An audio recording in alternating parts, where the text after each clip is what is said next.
if Russia is not able to come up with something significantly stronger in terms of an offensive, I don't predict that the Ukrainian army is going to collapse anytime soon. They're able to hold the line 3 years into the war in a way that nobody would have predicted. So maybe, yes, Philip, that stalemate, particularly now that Russia has sort of saved its ego by getting the Kursk pocket back, so that Ukrainians are not sitting on Russian territory any longer. That stalemate may eventually, make Putin sort of more favourable to not a perfect peace, as I said, but that kind of Taiwanese, Bosnian sort of standoff for Cyprus that we were discussing a moment ago. Hello and welcome to Frontline with me, Philip Ingram. Today, as we anticipate a possible meeting between Zelensky and Putin in Turkey on Thursday, we're privileged to be talking to Professor Jamie Shea. Jamie, you're a former NATO official, now Professor of Strategy and Security at the University of Exeter, I believe. You're a frequent speaker and panellist on NATO and European security issues. Welcome back to Frontline. Thanks very much for inviting me back. It's always good to have you on. Now, we've just had Putin's May Day parade in Red Square. Leaders of, I think, 20 nations present and representatives from a few others. And Putin had called for a 72-hour ceasefire. What do you think he's trying to achieve geopolitically from that? Well, I think two things. Number one, I think he's trying to show, that he's the man of peace. He thinks that this impresses Donald Trump. He's the one who's proposing the ceasefires. He's taking the initiative. But of course, on the other hand, these ceasefires have really come to nothing so far.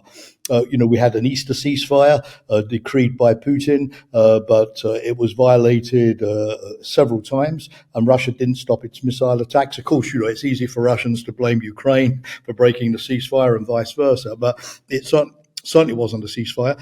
Then there was a Western initiative for a ceasefire in the Black Sea, which would allow grain to be exported. But Russia put all kinds of conditions around that. The lifting of sanctions on Russian agricultural banks, for instance.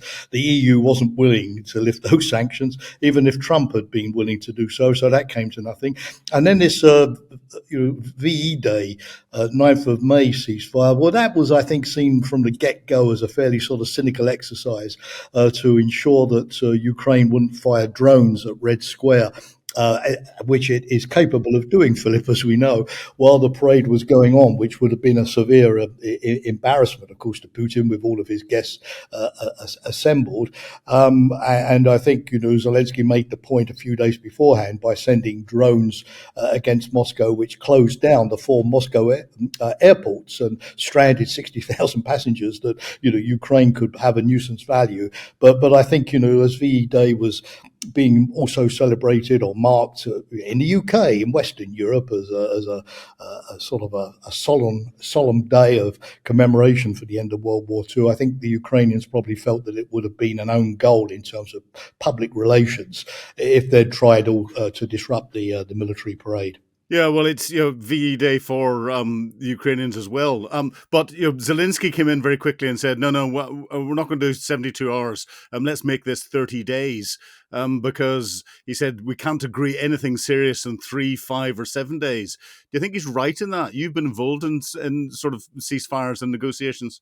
Yes, of course, because it's very difficult to negotiate if the fighting is continuing, although that's what Russia likes to do. And you remember, Philip, after Russia first annexed Crimea back in 2014 and went into eastern Ukraine, we had this so-called Minsk process, is what diplomats call it, where Putin was very happy for years to continue the fighting, albeit at a much lower level, much lower tempo than what we see today, while European leaders were going to Moscow or meeting in Normandy, hosted by France, to try to figure out some kind of ceasefire. So the Russians are very adept at the idea of pretending to talk and trying to push forward on the battlefield at the same time. But of course, from somebody like Zelensky's point of view, it's very difficult to negotiate.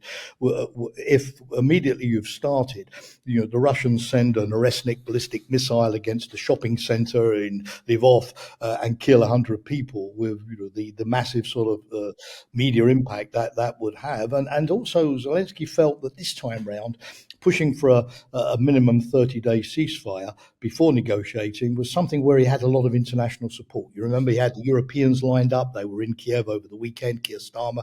You saw that. He also thought that he had the Trump administration, which had sort of swung more behind Kiev in the wake of the deal on the minerals, and the US was resuming arms shipments to Ukraine, albeit modestly. He felt, wow, now for once, I've got the transatlantic partners on my side to really get tough on Putin and, put sanctions on, really put him under pressure, and therefore I can push for this 60-day ceasefire. And of course, it was due to come into effect yesterday, but we see from the 100 drones that Russia fired against Ukraine that that's not the case. And the Americans seem to have backed off from that now by calling for talks without the ceasefire as a precondition. Putin's response to Zelensky was, let's do talks at the end of May. Zelensky's response back after this meeting between Starmer, Macron, Tusk, Mertz, and then by video conference, the leaders of the coalition, the willing, was no, let's do it this Thursday coming. They then seem to have got Trump on side as well. They got collectively, they had this discussion before phoning Trump and making this public statement of Trump. Do you think this was a masterstroke of diplomacy by Starmer, Macron, Tusk, and Mertz? And within this, the new boy in the block is Mertz, the new German chancellor. Do you think he's changing the dynamics within Europe?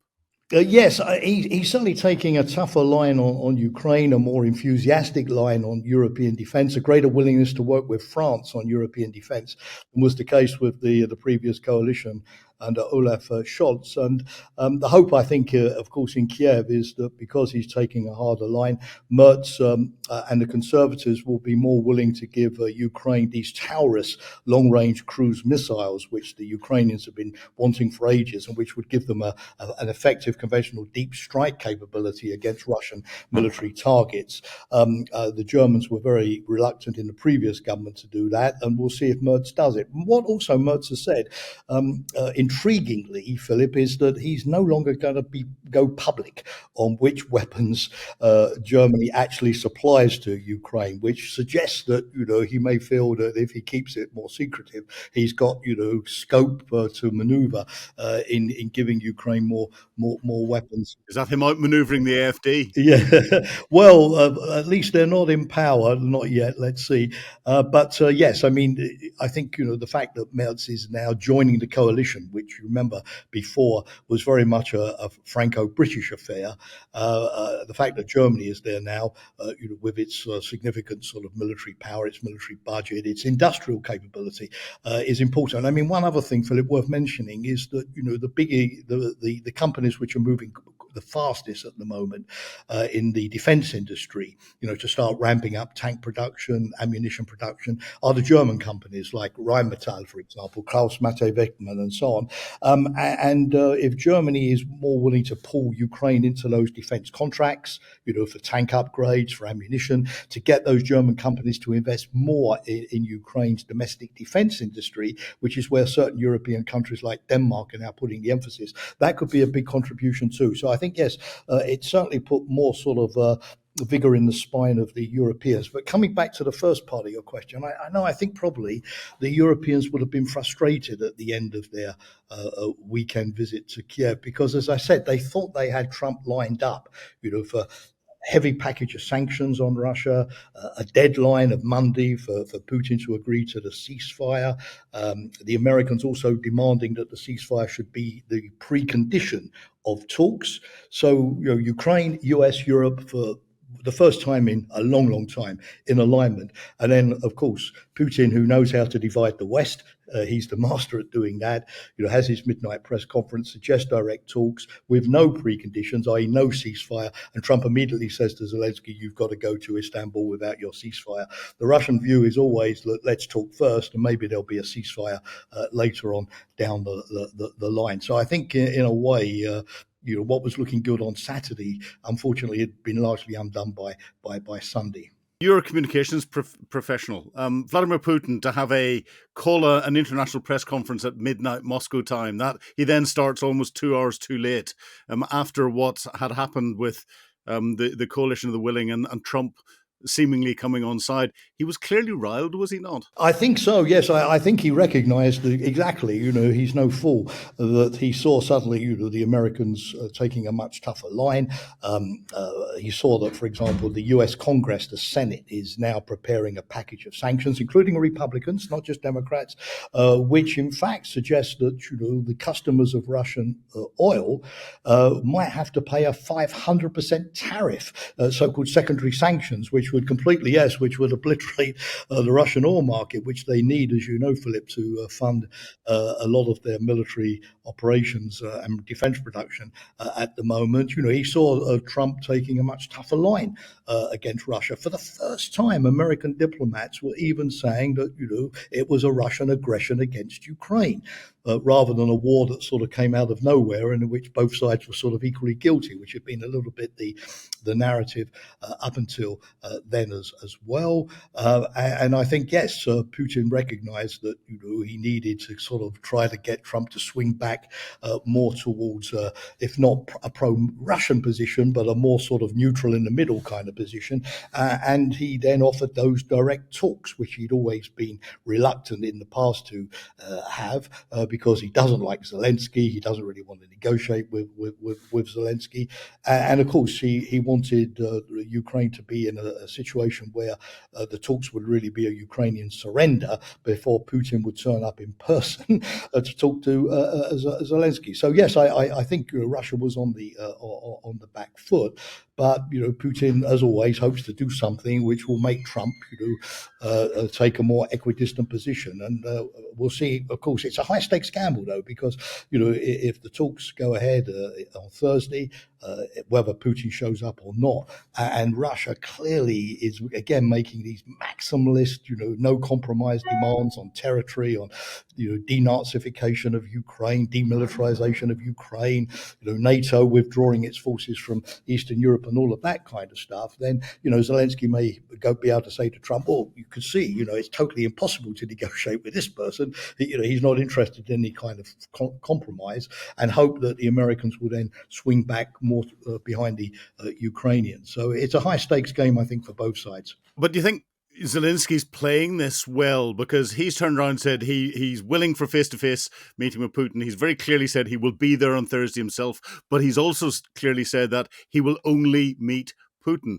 Now, I've seen in the Kyiv press this morning reports to say that the Russians are sending Dmitry Medvedev, who is the deputy chairman of the Russian Security Council, as to lead the negotiations. Now, they haven't quite said that Putin isn't going to come, but are these talks going to fall apart before they even started? Well, I think something will take place in Istanbul on Thursday, because the Turks who have been doing the behind-the-scenes diplomacy, Erdogan in particular, talking to both the Ukrainians and the Russians yesterday, the Turks invested heavily in it, and Putin having said Russia is willing to go, they can't really cancel, and the Ukrainians will show up too. So there will be something, although I'm not expecting much to come out of it. I think from Putin's point of view, yes, he was caught off guard by the very clever way in which Zelensky immediately turned the table and said, "Well, you have to come in person then, if you're really behind this.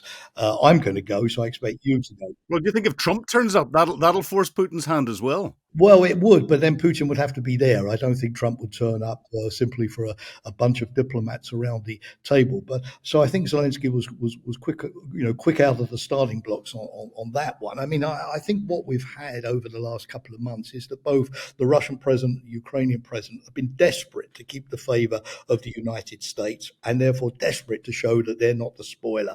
They're not the ones who are holding up the talks. And I think from Zelensky's point of view, he had no choice, because we all remember back in February that humiliating meeting in the White House.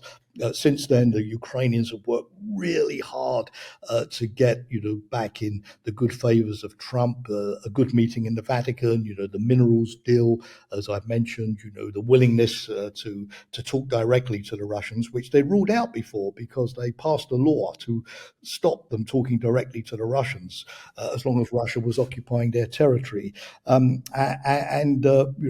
they don't, of course, want to endanger that relationship, having so painfully tried to reestablish it. And of course, it's provided some good dividends for Ukraine. For example, last week, the Americans were talking about taking a Patriot air defense system out of Israel and giving it to the Ukrainians. There's been a resumption of limited military aid, intelligence, and so on. So I think Zelensky, whatever he thinks is are the realistic chances of a serious negotiation, feels that he's got to go through the motions at the very least and show up in Istanbul. Now, from a theoretical perspective, we're in a very difficult position as we start to try and work out what's going to go on in these talks. But the real work is going on at the moment in setting the talks up and trying to prepare both sides for what's going on. Can you give those that are watching, because you've done this before, albeit in a different place, what's the flavour of what will be happening diplomatically? What will people be doing? How much will people be relying on their intelligence agencies to give them insights, or to do behind closed doors deals and try and get things sorted out to make sure that the principals, whenever they're there, have got what they need? What's it like being involved in that? What's going on? Well, normally, of course, you have preparation, Philip. You have the Sherpas, as they're called in diplomacy, your sort of political directors, or your, in the case of Trump, Steve Witkoff, of course, your trusted advisors who are, going to different capitals and trying to come up with an agenda. What are we going to talk about? What do the two sides want? Where could they come closer together? Where are they so far apart that it's not even worth it? There's not one round of talks before you reach a peace agreement. Often these things, think of Northern Ireland, go on for years and years with multiple meetings and, ups and downs and last minute crises before peace is achieved. And so I think that, what diplomats will want to do this time round is probably sort of three things. Number one, start a process, so that at least the talks now can continue, and therefore, see if, like Iran, they're going to be held every weekend for the next few months in different locations, but start a process. Number two, to see if you can have so-called confidence-building measures. The ceasefire was always intended as a confidence-building measure. They would stop fighting to show their commitment to peace. The problem here is that the Russians have sort of convinced themselves that if there's a ceasefire, the Ukrainians are just going to use it as a pause to bring in more weapons into the front line, although, of course, the Russians would do the very, very same. So to try to get that sort of ceasefire as that confidence-building measure for 30 days, which would obviously help to change the dynamic a bit. The third thing is to see to what degree the Russians would be willing to talk territory rather than what they've spoken about in the past, which is basically, no, it's not about territory for us, it's about the future of Ukraine as a sovereign state. I mean, there was some talk from Steve Witkoff, coming back from Moscow, that Putin might be willing to accept a solution whereby the Russians sit on the territory they have, but give up claiming, or at least for now, that territory which they have already integrated into Russia through the Russian parliament, the Duma, but which they don't occupy because Ukraine is still defending it. So something on a sort of a territorial compromise. Another thing, as a confidence-building measure, would be a disengagement of forces, withdrawal of heavy armor, back from the front lines. There are lots of things you can play with to try to stabilize the conflict and therefore make it harder, politically at least, for one side to restart.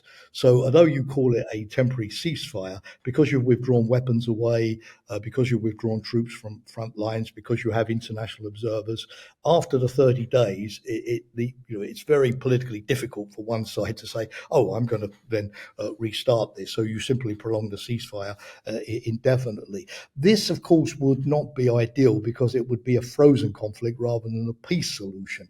But the problem is on peace, the two sides are so far apart, Ukraine still wanting to be in the West, be in NATO, even if that's not likely in the immediate future, go to the EU and so on, have Western troops on its territory training its forces, and that Russian view, which I outlined, of Russian-controlled denazification. So I imagine that rather than get into that debate, where both sides will talk past each other, the idea would be focus on these so-called confidence-building measures, which at least would wind down the conflict for now. If you get peace this week and live to fight another day, sometimes in diplomacy that's good enough. So come on, we can advise those people that are there negotiating. Do you think something that is a mixture of the Dayton peace agreement, for those that haven't seen it, Google will tell you all about that in Bosnia, and what happened at the end of the Korean War might be the solution that is agreed, if there is any agreement whatsoever? Well, yes, I mean, we get all around the world, Philip, all of these kind of ambiguous situations which are unsatisfactory for each side, but which have lasted well. Look at Taiwan, it's lasted every day since 1949, when the communists took over in mainland China. Uh, uh, the ambiguity has at least allowed the Taiwanese to have, coming up to a century, hopefully, to live under democracy, to develop their own model, despite the pressures. Dayton, of course, yes, several unresolved issues about, the role of the entities vis-a-vis the role of the state and so on. But, although the Republic of Srpska and the rest of Bosnia are deeply unhappy with it, there's been no war. It's lasted. The country has remained under international supervision. Cyprus, again, everybody is deeply unhappy about the whole thing, but, the last war was in 1974, which is a long, long, long way away. So, yes, I mean, sometimes, where the parties are still so far apart, politically, freezing a conflict in place, at least it's not peace, perhaps only as the absence of war, but is the best that you can possibly do. And then really all you can do is wait for sort of, political societal change, as you had in Ireland, for example, different public opinion, different views, and so on, to change the kind of parameters that drove the conflict in the first place. And then, of course, you can move from peace as the absence of war to something resembling more a real peace. I think we have to be realistic about that. To end a war is not bad, and we have to have realistic expectations here. Stop the killing. Well, Zelensky, I think, in his original plan that he put to Trump before Trump was even inaugurated, suggested that he couldn't militarily take back the territory that Russia had captured, and that would be something he'd park to deal with diplomatically in the future. So, provided it wasn't signed over to Russia permanently, or that was how people would come in, then he could accept that. So, it's interesting to see there. Zelensky is clearly reliant on the West and Europe has said that we're behind Zelensky for as long as it takes. But do you think we're seeing a growing desperation from Putin because of his increasing reliance on Iran, China, and militarily North Korea?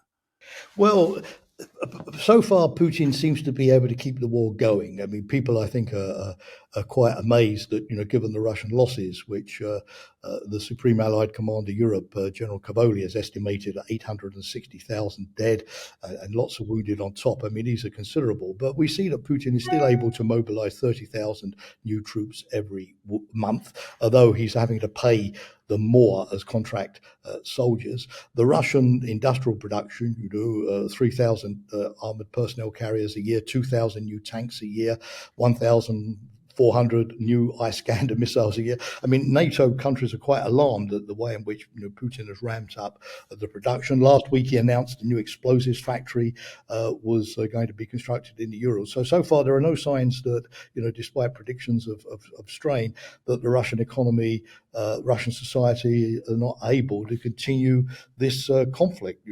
Putin remains very, very popular. We see no anti-war protests, difficult as they are in Russia.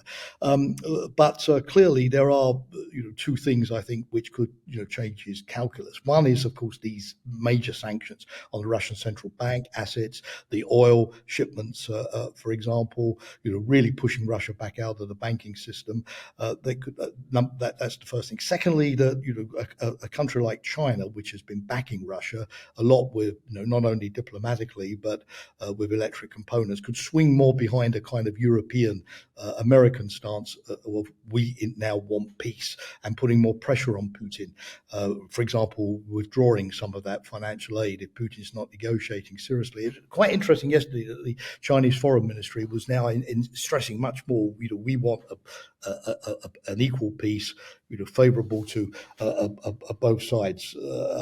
I can't see, judging by what we saw last week, that North Korea would stop supplying Moscow. It's good business, and they're training their soldiers in Ukraine for real conflict. But Iran, on the other hand, as a condition for the lifting of sanctions and the nuclear deal with Trump, could be pushed out of further cooperation with Moscow. So yes, there is a tactic for isolating Putin. The second thing that might work is that clearly the Russians are not advancing very much. I mean, they announced that they have captured villages, but they've been trying for 9 months to seize the important railway junction of Pokrovsk. 9 months, which is a town of only 20,000 people. They haven't been able to do so. And if you look at where they were 2 years ago when they seized Bakhmut, to where they are today, just outside Pokrovsk, that's about 60 miles. And that is in 2 years of battle where they've been taking 1,000 casualties every week. So, Oh, you can never measure the success or otherwise of a conflict on how much the front line wins. I always remember an infamous interview between the head of the U.S. forces in Vietnam and the head of the Viet Cong. And the head of the U.S. forces turned around and said, "We never lost a single tactical battle." And the head of the Viet Cong went, "So?" Because the Americans lost the war. yes, no, it's true, but there was a lot of pessimism a couple of months ago, Philip. You remember about the Ukrainian collapse, morale low, which is true, of course. The soldiers are tired, the difficulty of recruitment, the worries that the Western aid, particularly the American aid, would stop. The Ukrainians, if you like, would be forced to surrender. But recently, no. I mean, they are grappling with the manpower problem. They've ramped up significantly their domestic production. They're now producing 2 million drones a year. They've been very innovative with, for example, new micro-optic drones. They're using lasers to shoot down drones. They really have adapted to this kind of modern style of warfare, which is very much favoring the defense in trenches, but with modern technology. And the Europeans so far have come up with 20 billion euros plus, not America, just Europe, of military aid, investment in the defense industry, what I mentioned before. So, if Russia is not able to come up with something significantly stronger in terms of an offensive, I don't predict that the Ukrainian army is going to collapse anytime soon. They're able to hold the line 3 years into the war in a way that nobody would have predicted. So maybe, yes, Philip, that stalemate, particularly now that Russia has sort of saved its ego by getting the Kursk pocket back, so that Ukrainians are not sitting on Russian territory any longer. That stalemate may eventually, make Putin sort of more favourable to not a perfect peace, as I said, but that kind of Taiwanese, Bosnian sort of standoff for Cyprus that we were discussing a moment ago. So we're coming close to the end, but I've got one more thing I want to sort of ask you about, and it's NATO, which is your big area of expertise. Do you think there's a genuine continuing role for the US in the North Atlantic Alliance, or is it time for NATO to pivot to a European leadership?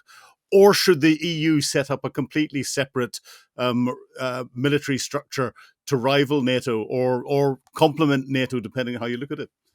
Well, as a NATO person, unsurprisingly, I'm going to tell you that NATO is still the best value in town. And my advice to you, I agree. I'll throw my cards out there as well. yeah, but no, my advice, because we Europeans need to hang on to it for as long as they possibly can, and not talk it down or not write it off or not create a self-fulfilling prophecy of America, go home, we don't need you any longer. And I think cool heads need to prevail here. There's been a lot of talk in Washington, much of it silly, about we're not participating in NATO exercises. We're going to completely cancel our contribution to the NATO common budgets. We're going to take away the post of Supreme Allied Commander. You do get these sort of hotheads in the administration who like to sort of, out radicalize each other with proposals. But these proposals are also quashed within 24 hours by Congress or by cooler heads who say, "Don't be silly. We're shooting ourselves in the foot here. We've got valuable military real estate in Europe, and if we're going to be a major power, this matters." And today, the reality is that looking at the news this morning, there's a big exercise going on in the Baltic states by NATO at the moment. The Americans are totally participating in all of the exercises. They're sending an aircraft carrier over to Europe next month for another exercise. They haven't withdrawn one single soldier from Europe. All they've done is handed over to the Europeans a couple of logistics specialists in a little base on the border of Poland, which was responsible for the shipment of weapons to Ukraine. But they haven't even taken those people back to the United States. They've been relocated to Poland. So, it's business as usual today. Now, yes, you're right. Two things. Number one, it was always unhealthy for the Europeans for 70 years plus in NATO to over-depend on the United States and feel that, this relationship would carry on forever. Good things, unfortunately, do not last forever. And Europe has been warned way before Trump came into office by successive US administrations, albeit in a more polite way, that they need to rebalance NATO towards greater European burden sharing. I mean, I think the first president who came up with that was Eisenhower in the 1950s. So what Trump has done is basically get the Europeans to focus on this more seriously, and that's a good thing. Number two is clearly that the United States may need to make adjustments in different places. And Philip, if you know your history of NATO, the Americans have always done this. They took forces from Europe to go to Vietnam back in the 60s. There was a massive reduction in American forces in Europe and nuclear weapons after the Cold War. They've taken forces out of Europe to go to the Middle East, to Afghanistan. This is not new, this kind of constant adjustment. And what I think NATO needs from the United States, however, is honesty and transparency about what they're going to leave in Europe and what is going to go, so that Europeans can say, the Americans are going to leave their ballistic missile defense system in Europe. They're going to leave their logistics bases in Europe. They're going to leave, the American Sixth Fleet in Naples. So we don't need to replicate that. We can, fill the gaps where the US, for example, I don't know, armored divisions may be going, so that we can do it in a coherent way rather than waste money, duplicating things that the Americans were never considering taking out. Secondly, to keep, I think, the three key things, whatever, American nuclear weapons in Europe. So American nuclear deterrence, that's key. You can adjust conventional forces. Number two, to keep a reinforcement capacity from the United States. You've got American equipment stored in Europe, so American forces can quickly come back if in a crisis situation. And number three, Americans in the command structure, because as long as you are, at SHAPE, at Mons, the NATO command, sitting next to an American colonel, talking about planning, you're in his head, he's in your head, you're maintaining intellectual interoperability, what's going on. And, I don't believe in a European defense organization because it's closing the door to the Americans. It's like the prodigal son. You keep the door open so that they can come back, as I think probably they will. We both know how the decision making's like in the EU as well. It's bad enough in NATO, but geographically, the United States has got a North Atlantic front, so it will always be involved in it. But I think on that dose of realism, Jamie, it's that's a good place for us to stop. So thank you once again for chatting to me today on Frontline. A pleasure, Philip, and thanks as always to the opportunity. You've been watching Frontline with me, Philip Ingram. If you'd like to be amongst the first to get exclusive content, please subscribe to Times Radio membership at the link below. You can also listen to Times Radio for the latest updates on global affairs or read about them at thetimes.com. Thank you.